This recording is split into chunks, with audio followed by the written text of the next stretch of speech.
Mental health is as important as physical health.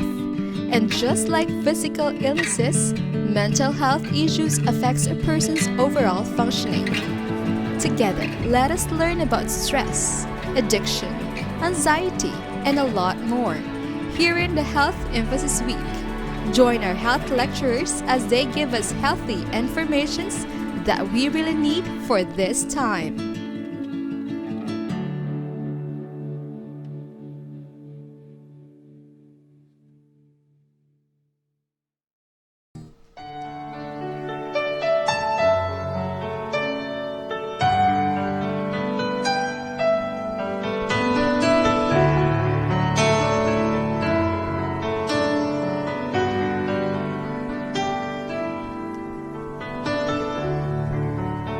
As I look back on the road I've traveled, I see so many times He carried me through. And if there's one thing that I've learned in my life, my Redeemer is faithful and true. My Redeemer is faithful and true. Everything He has said He will do. And every morning His mercies are new. My Redeemer is faithful and true.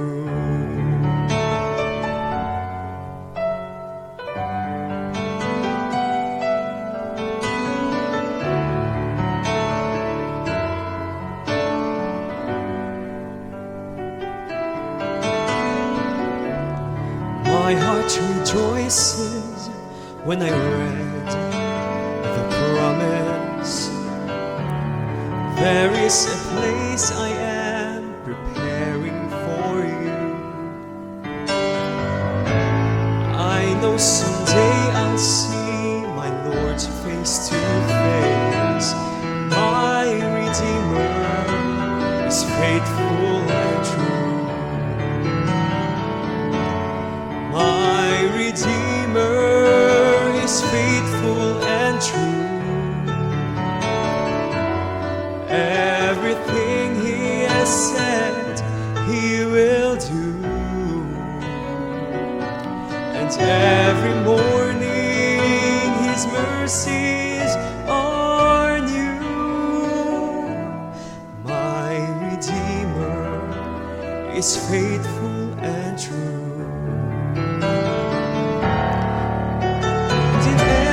Situation He has proved His love to me. When I lack the understanding, He gives more grace to me.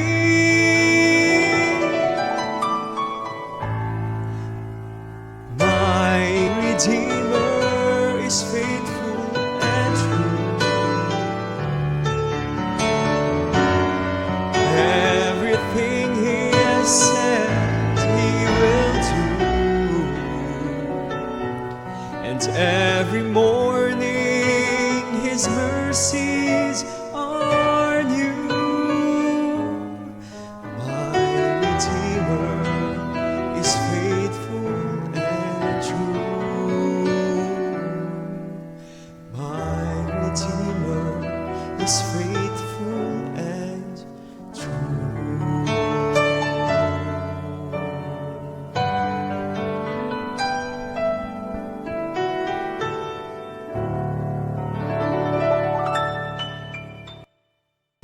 So today we will be tackling psychological traumas. So ang word niya trauma is kind of familiar sa aton tanan but somewhat strange because hindi tagid ma-pinpoint kung ano ang trauma or sometimes hindi ta sure kung ano gid bala ang ginadala sa trauma. So first paghibal-on ta kung ano ang psychological trauma. So of course, psychological trauma is caused by an intense, emotionally charged event.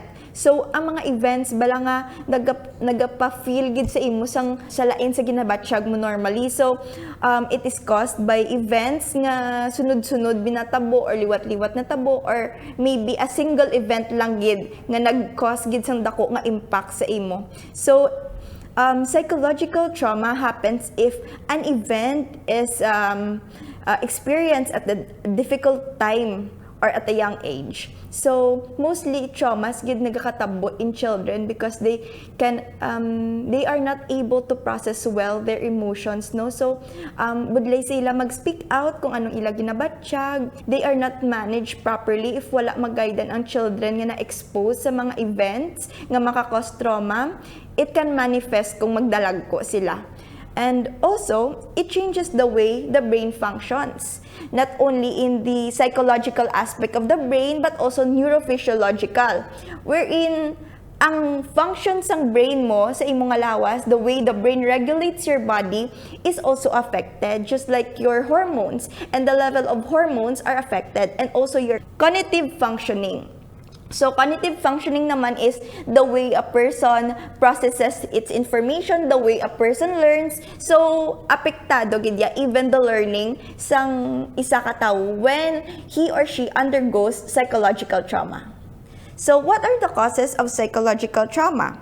First, it can be death, relationship problems or marital problems sa mag-asawa, and accidents. Of course, especially when the person is left disabled. Okay, so also serious illness like cancer or stroke, war, natural disasters, and terrorisms. And terrorisms and wars, especially in soldiers, can cause post-traumatic stress disorder. So also moving to new locations, especially kung diin ka nagsaylobi is medyo mabudlay mag-cope up sa ilang culture, or something like malayo gid ang culture nila sa kung diin ka naghalin or kung anong gintubuan mo. So it can cause also trauma. And parental abandonment, witnessing death or physical injury, different kinds of abuse like sexual abuse, domestic abuse, and even psychological abuse, confinement, imprisonment, bullying, public shaming, or witnessing parental feud. So especially sa mga bata, no, nga makita nilang ila parents nagainaway, it can affect them a great deal. So, especially if wala sila may pagwaan, it can affect them kag the way sila mag-develop sa ulihi. So, let's go to the effects of psychological trauma. First, we should go to the initial reactions. So, initial reactions is mostly after ginatabo or after na-expose ang tao sa trauma. It's like exhaustion, confusion, sadness, anxiety. So, medyo makapoy ka nga, hindi ka kabalo, hindi ka sure kung ano nagkakatabo, hindi ka man sure kung anong ginabatsyagan mo kung kisa. So, also, syempre, sadness because trauma can be related to loss And also, anxiety, agitation, numbness, physical arousal, and blunted effect. So, physical arousal is, pwede na siya mapariho bala sa ang nagkakatabo, example, kung nasunugan ng isa katawo sa balay, tas gulpiya lang nahakwat ng iya ref nga mas bugat pa sa iya, no? So, that is physical arousal. Activated ang fight or flight mechanisms ng imong lawas because you are in danger. So, in trauma, you are exposed to danger. That's why ang imong lawas heightened ang senses because activated ang imong senses, there is physical arousal. So, but these responses are normal and are socially acceptable. And they are actually called psychologically effective and self-limited.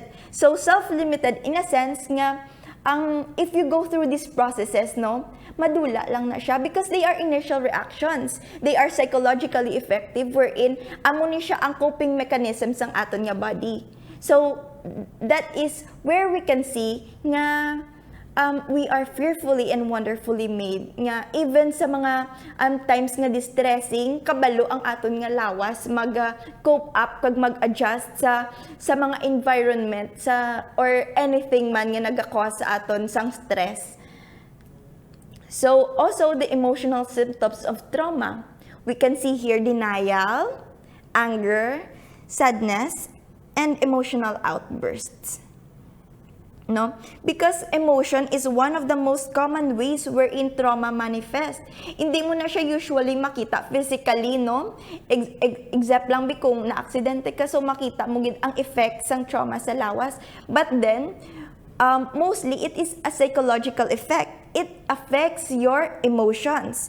So, some common emotional symptoms are what I have mentioned: your denial, anger, sadness, and emotional outburst.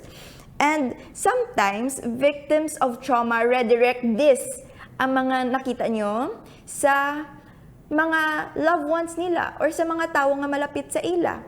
And sometimes, it is something hindi lang ni struggle sang victim mismo or sang kung sino man ang naga-undergo sang trauma, but it can also be a struggle for the family members, for the people around them, because gakadto sa ila redirect sa ila ang emotions sang muto nga tao.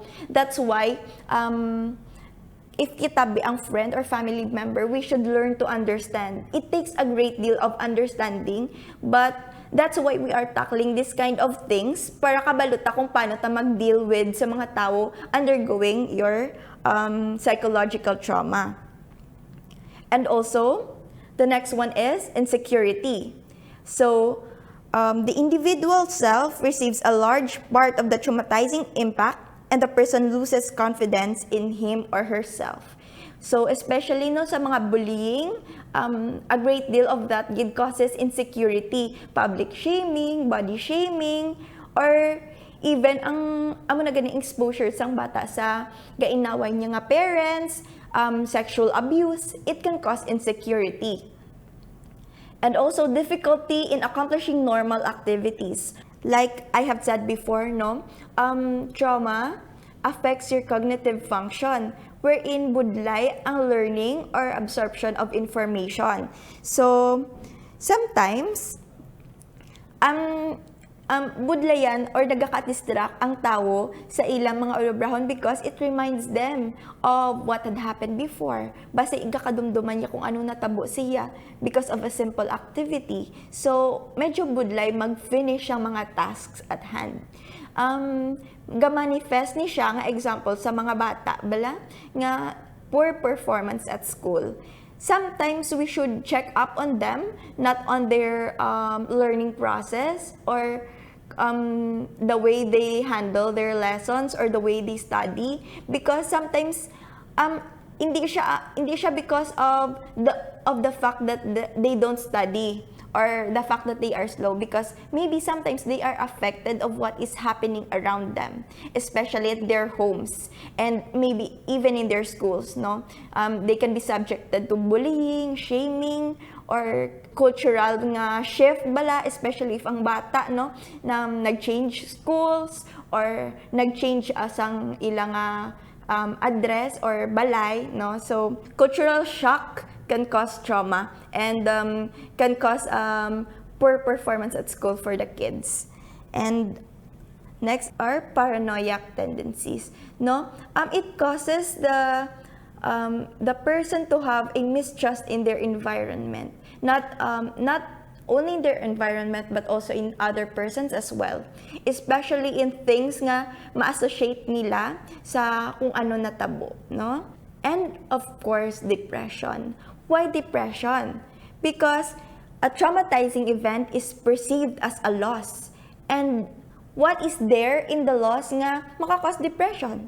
Grief. May grief sa loss of loved one, loss of career, no? Loss of physical vigorousness sa mga tao nga mga na-disable, sa victims or patients of stroke, na. So, there is grief, and grief can lead to depression. So, depression and trauma have high comorbidity rates. What does this mean? So, they coexist. Your trauma and depression coexist. And feelings of despair, malaise, and sadness can last longer than a few days or even weeks. So, your depression is not your typical feeling sad or feeling down. Hindi lang na siya like subuan ka lang for a day or two, wala ka lang gana for a day or two, or something like though wala ka lang sa mood. But because your depression is pathophysiologic na siya and needs medical attention because hindi na siya normal. It is a feeling of intense emotions, especially anxiety, hopelessness, negativity, helplessness, and the feelings stay with them instead of going away. So, ginadaya constant ng feeling of hopelessness, anxiety, nga feeling mo daw wala ka nagigwaan, no? Constant na siya for even a few months, no? Amo na siyang depression. So, it needs to be treated, yeah. So, another one is your anorexia and bulimia. So, there is a clear correlation in victims of sexual abuse, psychological abuse, shaming, bullying, relationship problems with anorexia and bulimia. Because a big part of your eating disorders garut man sa insecurity and paranoia. That's why. And also, one of the saddest things guro nga ma-happen or makita sa isa ka tao with trauma is a foreshortened future wherein may gakadulaan sila balagana, maybe because makita nila sa self nila nga hindi na sila capable. So it can affect one's beliefs. So there is loss of hope, there is limited expectations about life. Nag-shorten na lang ang mga choices niya sa kung anong gusto niya obrahon or anong pwede niya obrahon, and that causes grief also. There is fear that life will end abruptly or early, or anticipation that normal life events won't occur, no? Because feeling nila may nadula na sa ila. Okay, so if we have talked about things, no, nga gin-cause ang trauma or the reasons why it happened, we should also talk about how we overcome trauma. First, gid is accept the past and focus on your future. Because one of the functions of our brain is, of course, to store memories. Ara na siya sa function sa aton nga brain. And hindi mo na siya dali-dali madula. Even though sometimes nga fragments na lang mabilin, may madumduman ka gid na. And if you expect to forget everything, and if you expect nga amo na siya ang way nga mag-heal, hindi ka gid mag-heal, because every time may one portion ka nga madumduman, it all comes back to the hurt, to the sadness, to the disappointment nga imo na feel. So you are back to square one again. You are broken again, and that cycle goes on lang, no? There is no real healing in that. But if you learn to accept whenever you remember the event, lain imo madumduman. You remember how you learned to overcome. You remember, what you remember is how far you have come from that lowest point of your life and how you were able to overcome. Whenever you look back, you just see how beautiful your growth is despite the circumstances. No? So, kung you just learn to accept daw, what you just remember in your past is, ay halin sa amo na ko sinisubong. And you remember the beauty in overcoming. You remember all the people who have helped you overcome. You remember your Christ. Ara gid sa imo tupad every step of the way when you were in your healing process. The second one is talk about the traumatic event. And talk about the event with the person you trust or with the persons you trust. So, pili ka sa imo nga secure environment wherein ma-feel mo gid ang mga tawo nga nag-empathize sa imo. And you should pray. You should ask God to send you the right persons nga maging free ka to talk about what you are going through. And not only you are able to talk about it, you are able to take insights from them, no? Nga maga-comfort sa imo. Hurts that cannot be stated will not be forgotten. So dapat ipautwas mo gid na kung anong imo nga ginabatsyag para makakontinue ka in your process of finding resolution.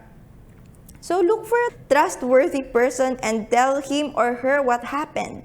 So group therapy is also useful. And of course, get help. First of all, talk to your doctor. Talk to your psychiatrist. Damo nakita di psychiatrist sa city because good thing now, no, especially subong nga modern times, well enforced nga we should talk about and we should prioritize our mental health as much as our physical health. Because kung gasakit gani imo tiyan, gasakit imo ulo, kakadto ka sa doktor, nagapa-check up ka to see what's wrong with you. How much more sa imo nga mental well-being, no? So let us normalize visiting our psychiatrist because may aragid yung mga times yung nga there are things nga we need their advices or insights. And number 2, reach out to other people. The other people that I mean here is reach out to your church members, to our pastors, to our layman, wherein makakuha ka sa mga makakuha ka sa ila sa mga insights naman, spiritual insights naman niya. Of course, na-feed na to sang psychiatrist ang need mo for your psychiatric health. This time naman, your spiritual health, no? Reach out to our pastors, to our laymen, maybe your friends at church, your small group, no? Talk to them and take insights, ask for their advices, and ask for, of course, prayers. And 3, seek more mental health information. So, ibagid ya kuno ya ang tao nga nakabalo or aware sa kung anong gahapon sa iya palibot, not only sa iya palibot, but also in him. That's why we are tackling this today, for you to be able to have an insight or have an idea, or for you to be able to pinpoint if ever you're undergoing trauma, or if ever one of your friends or close family member is undergoing trauma. And of course, the most important one is to forgive. Why? Forgiveness releases us from hate and resentment, no? So, it's not spontaneous. It can happen a long time. And it's okay because each one of us has different paces, no? Forgiveness releases us from hate and resentment towards those responsible for the trauma. It is an important step toward the resolution, and it is also applicable to ourselves. So maybe the important point in forgiveness is also that it is a big step towards self-forgiveness and self-reconciliation.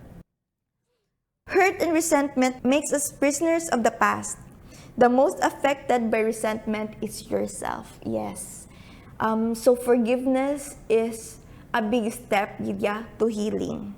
No? So forgiveness, from what I have said, is forgiveness is not always spontaneous. Why? Because we are born sinners and our capacity to love is limited. No? So what should we do? Seek the source of forgiveness. Seek the source of eternal love. The God of love, our Christ Jesus. Why? We should look up to Him as the best example for forgiveness. No? When He was crucified at the cross, pwede man to nga i-punish ito tanan nga naga-crucify sa iya. But what? He died for those who are crucifying Him. He died for those nga nagtraidor sa iya, nagbaligya sa iya, nagmock sa iya. No? And that is the kind of love and that is the kind of forgiveness we should try to impart. And we should learn from this powerful verse, Matthew 6:12, and forgive us our debts, as we also have forgiven our debtors. And this one is for the friends and family of the person that is experiencing trauma. Guys, look at the positive side, no? Because we can't force somebody who have lost a child, who have lost a loved one, who have lost his or her career, who who have lost his good physical state, who have become disabled, no?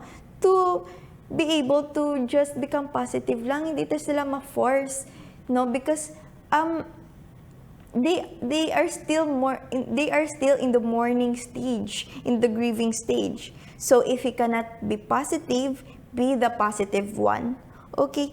Not only remind him or her that you are there for them, but also check on them. Not only should you tell them that you are praying for them, but most importantly, pray with them. No?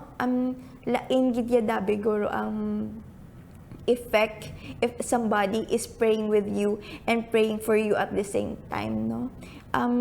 It lifts you up and it reminds you nga may ara pa mga person that cares about you. That's why you should continue in your healing process, no?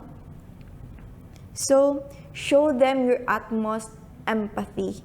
Ano meaning sa empathy?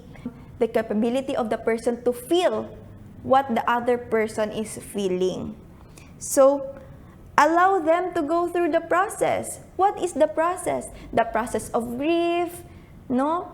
Amo na siyang mga stages balasang loss like your denial, your anger, your sadness. Tanana, let him undergo through that process, no? It is an important job for you to connect them to your friend who wants to comfort them. So who is that friend? It is Christ, no? It is your liability to remind him or her about Christ and what Christ can do for him. So overall, as a family member, as a friend, be his or her strength. Lead the way for that individual. So another verse we have here is Philippians 13:14. One thing I do, forgetting what is behind and straining toward what is ahead, I press on toward the goal. So, as we can see here, no, forgiveness, forgiveness and also accepting the past is the key to healing. And of course, one thing that we should also remember is that growth and healing is not linear. Hindi na siya straight lang nga if okay ka, maging okay ka na lang hasta nga malimtan mo na tanan-tanan. No. Sometimes it is one step back and one step forward, and sometimes it can even be 2 steps back and 1 step forward. No? But one thing is for sure, even though at any pace ang aton nga growth, any pace ang aton nga development, any pace ang aton nga healing, Christ is just there, willing to lead you, willing to guide you if you ask, no? So resilience. What is resilience? If we're talking here about physics, no, it is a characteristic ng isa ka bagay nga magbalik in its normal state, even though nga gin-applyan siya pressure or ginbutan siya sa extreme situations. Just also like individuals, like us, in individuals, resilience is ang characteristics ng tao to be to recover even though ginbutang siya sa isa ka stressful or traumatic environment or situation. And for our last slide, a beautiful promise from the verse Romans 8:28, and we know that all things work together for good to them that love God. And we must always remember that even our favorite Bible characters have underwent events nga might have caused them some psychological trauma or stress. First, kay Joseph, he has been imprisoned, incarcerated, gin-accused sa sang isa ka bagay nga wala iya man ginobra. The Israelites who have been enslaved for generations after generation, and of course, they are overworked and abused. And also, Daniel have been held captive and have been brought to another kingdom wherein the beliefs and the traditions are so much different from kung diin siya nagdako. So, but one thing is common in them. They were able to overcome because their God is powerful. And that same God is our God too. So that is a promise that we should uphold, no? And every time that we are going through situations nga we think there is no way out, we always have to remember that the one thing out is looking up and kneeling down. Thank you.